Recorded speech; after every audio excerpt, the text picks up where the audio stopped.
Hey everybody, welcome back to the podcast here on Smarketing CONNECT. We're here with a kind of a special guest for our podcast this week, which is Kathy McConnell. And not only is Kathy a marketing person herself, but she also runs our Smarketing You page on our site, which is a lot of how-to videos and tips and tricks about marketing. So Kathy, welcome aboard. And again, without talking about your bio, I'm gonna jump right into tell us in a few sentences, tell us about who you are and what you do. Sure. Thanks, Tom. And thanks so much for having me today. Well, I'm a marketer and a creative soul by heart. I have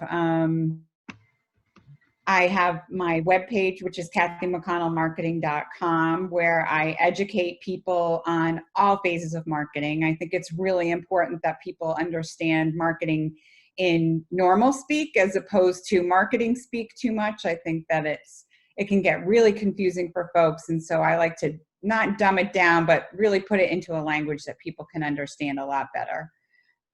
So I really teach people more marketing techniques from anything from SEO to social media, to email marketing, to your web page, to digital advertising. So I do all kinds of things. So you're the jack of all trades in that marketing world. I am the Jane of all trades. Yes. Oh, Jane, I'm sorry. I like that. I like that better. The Jane of all trades. Okay.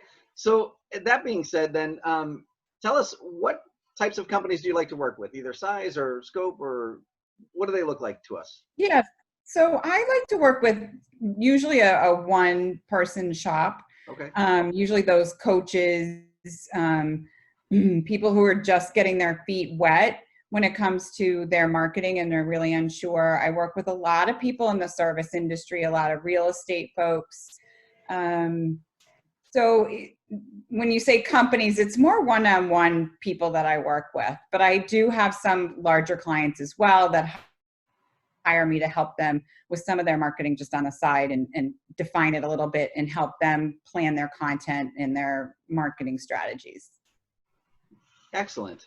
So those are people like solopreneur type people where they technically are a company, but they're themselves. Exactly. The solopreneur. I like that. I forgot about that. Great. Okay. So this question is more like, so what kind of tools do you think are a must-have for, and again, solopreneurs, I would imagine this would be a really vital question for them. Yeah. But what types of tools do you suggest they're using on a consistent basis? I tell everybody that the best tool in the world is YouTube. While it may not be considered a tool, for me, it's the greatest tool known to mankind because everybody and their brother has a how-to video of some kind on it. And I think that that's really critical for a solopreneur or a new business or someone in the service industry to get the information that they need. You can find everything on YouTube, and that's where I always go, and that's where all my videos are. And and you could correct me if I'm wrong, but I guess I've heard that YouTube is like the #2 search engine in the world and right underneath Google. And I understand YouTube is owned by Google, but I guess people search YouTube as almost as frequently as they actually search Google. Is that what you're finding as well? Yes, I am, and so do my dogs. I apologize for the dogs in the background. That's okay. I'm a dog lover, so we'll just keep going. Oh, good. Thank God. I hope everybody else is too. So all right. So YouTube is your tool. Yeah, it's really my go-to tool for just about everything. Excellent. What about so when these solopreneurs are talking to you and they're telling and you're finding out like really deep-rooted the problems that they want to solve or what they want you to help them solve, what are those types of challenges that you're helping them solve? Most of them are really struggle with platforms and knowledge around social platforms, from anything from LinkedIn to Facebook to Instagram. They really have a tough time navigating those and how to best make them work for them. And so what I do is I teach people literally how to use them and how to get the most out of something like a LinkedIn for your social media, or I give them tools. I mean, we just talked about tools, but I help them get tools to use those platforms better, like something like a Hootsuite And so I educate them, I teach them how to use it, and we walk through it together one-on-one. So really that's the primary challenge that they face, right down to the most simplest thing. Interesting. So, so you're like their Bill Belichick of the tool chest. You're basically I coaching. like that. I like being Bill Belichick. Yeah. I better get my playbook out then. Yeah. Yeah, there you go. So you basically, but you give them a playbook of the tools that they should be using, and then of course how to use them. Yeah, exactly. Perfect.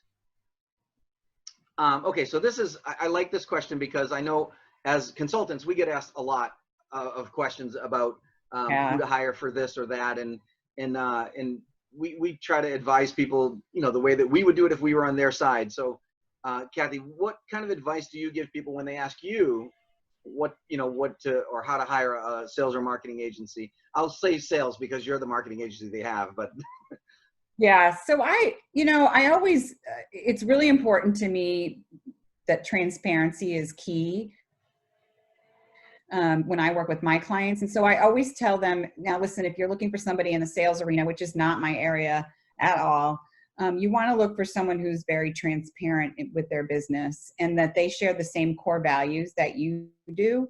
I think that that's really key to a business relationship and a partnership. I always tell people that if you can't be a business partner with someone that you are looking to hire, then you shouldn't be doing business with them. And you should consider them as your business partner. So that's my advice that I would give them.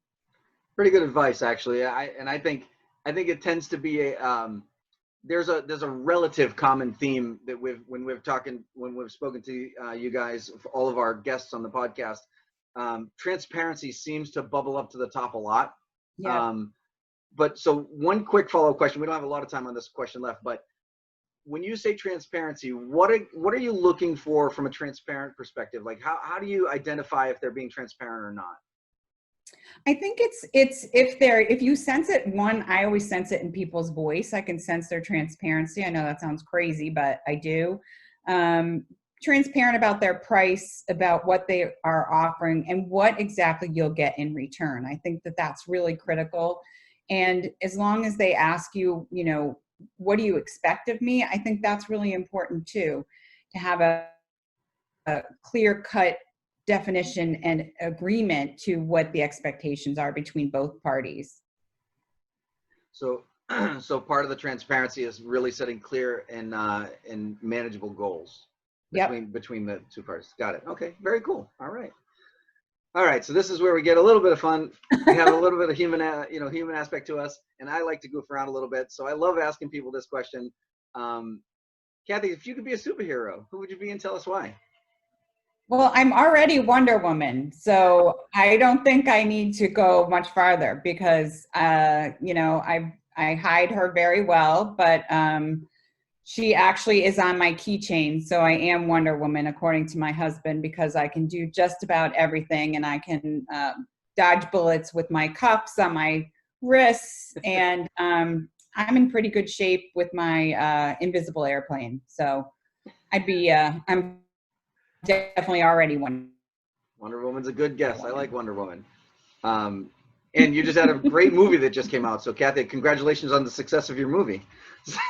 Thank you very much. I appreciate that. Thanks so much. Okay, so this is, again, just an opportunity for us to talk a little bit outside of ourselves, give you a chance to talk about another sales and or marketing person that you think would, A, be a good guest on the podcast, or B, someone that you just think people watching this should pay attention to or listen to or what have you. So give you a chance to pay it forward. Who would you talk about on this? So I had to think about this a lot because I work with so many people in the marketing field, and we're all interconnected on LinkedIn. And then I was trying to think of salespeople, and I really couldn't think of salespeople who aren't an expert, but they are experts, I guess. But I would say there's one person that stands out for me, and that's Joe Gill. And Joe is what you call a valuencer. He's more of an influencer. on his terms. He brings value to you as opposed to just influencing you to want to like a product or like a certain company or a business or a platform. And Joe and I have known each other for close to 15 years now. And I just think he's the greatest thing in the world because he's as transparent as they come. So it would be Joe Gill. Awesome. And we'll see if we can get Joe on the podcast. I hope so. Okay, so this is Kathy's contact information. Typically what we do here, Kathy, we tend to let everybody know this is everything on the screen here is public facing. They could find this either on your website or whatnot. What my question to you is, aside from what's on the screen, is there any other way that people find you, get in touch with you, look you up, anything like that? So you can also find me on Instagram at the Kathy McConnell. And you can also find me on my Facebook page, which is Smarketing U. It's or Kathy McConnell marketing.com. Awesome. And if you remember nothing else, Kathy is also on Smarketing Connect. So Smarketing Connect would be a good way for you to find Kathy also if you can't remember any of this stuff. Smarketingconnect.com, you can find Kathy. So Kathy, thank you very much. This was really fun for me. I enjoyed myself, and hopefully you had a good time, and I appreciate it very much. Thanks, Tom. It was great chatting with you. Bye, guys.